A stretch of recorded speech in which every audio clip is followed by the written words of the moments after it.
ನಮಸ್ಕಾರ. ಇತ್ತೀಚಿನ ದಿನಗಳಲ್ಲಿ ಸೋಷಿಯಲ್ ಮೀಡಿಯಾ ಯಾವ ಮಟ್ಟಿಗೆ ಜನಸಾಮಾನ್ಯರನ್ನು ಆವರಿಸಿಕೊಂಡಿದೆ ಅನ್ನೋದು ನಮ್ಮೆಲ್ಲರಿಗೂ ಕೂಡ ಗೊತ್ತೇ ಇದೆ. ಅದರಲ್ಲೂ ಯೂಟ್ಯೂಬ್ ಚಾನೆಲ್ ಮೂಲಕ ಹಲವಾರು ಮಂದಿ ವಿಡಿಯೋ ಮಾಡಿ ಲಕ್ಷಗಟ್ಟಲೆ ಆದಾಯ ಗಳಿಸ್ತಾ ಇದ್ದಾರೆ. ಈಗ ಭಾರತದ ಒಂದು ಹಳ್ಳಿ ಸೋಷಿಯಲ್ ಮೀಡಿಯಾ ಮೂಲಕ ಸಂಚಲನ ಸೃಷ್ಟಿಸ್ತಾ ಇದೆ.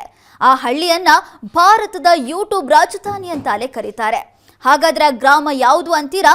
ಇಲ್ಲಿದೆ ಆ ಗ್ರಾಮದ ಇಂಟ್ರೆಸ್ಟಿಂಗ್ ಸ್ಟೋರಿ. ಛತ್ತೀಸ್ಗಢದ ರಾಯ್ಪುರ ಜಿಲ್ಲೆಯ ತುಳಸಿ ಹೆಸರಿನ ಹಳ್ಳಿ ಭಾರತದ ಯೂಟ್ಯೂಬ್ ರಾಜಧಾನಿ ಅಂತ ಅಲ್ಲೇ ಫೇಮಸ್ ಆಗಿದೆ. ಎಸ್, ಈ ಗ್ರಾಮದಲ್ಲಿ 432 ಕುಟುಂಬಗಳಿವೆ. 3ರಿಂದ 4 ಸಾವಿರ ಜನರು ಇಲ್ಲಿ ವಾಸ ಮಾಡ್ತಾ ಇದ್ದಾರೆ. ಇದರಲ್ಲಿ 1,000 ಜನ ಯೂಟ್ಯೂಬ್ ಮೂಲಕ ಆದಾಯ ಗಳಿಸ್ತಾ ಇದ್ದಾರೆ. ಈ ಗ್ರಾಮದಲ್ಲಿ ವಾಸಿಸುವ 5 ವರ್ಷದ ಮಗುವಿನಿಂದ ಹಿಡಿದು 85 ವರ್ಷದ ಅಜ್ಜಿಯವರೆಗೆ ಎಲ್ಲರೂ ಕೂಡ ಯೂಟ್ಯೂಬ್ನಲ್ಲಿ ಸಕ್ರಿಯರಾಗಿದ್ದಾರೆ. ಇನ್ನು ಇದರಲ್ಲಿ ಮಹಿಳೆಯರೇ ಅತಿ ಹೆಚ್ಚಿನ ಸಂಖ್ಯೆಯಲ್ಲಿ ಇದ್ದಾರೆ ಅನ್ನೋದು ಗಮನಾರ್ಹ. ಯೂಟ್ಯೂಬ್ ಆದಾಯದಿಂದ ಈ ಗ್ರಾಮದ ಚಿತ್ರಣವೇ ಬದಲಾಗಿದೆ. ಸ್ಟುಡಿಯೋ ನಿರ್ಮಾಣ ಮಾಡಿಕೊಂಡು ಹಾಸ್ಯ ಜ್ಞಾನಕ್ಕೆ ಸಂಬಂಧಪಟ್ಟ ವಿಡಿಯೋಗಳನ್ನ ಇಲ್ಲಿನ ಜನರು ಮಾಡ್ತಾರೆ. ಹಾಗಾಗಿ ಈ ಗ್ರಾಮವನ್ನ ಯೂಟ್ಯೂಬ್ ಗ್ರಾಮ ಅಂತ ಕರೆಯಲಾಗುತ್ತೆ.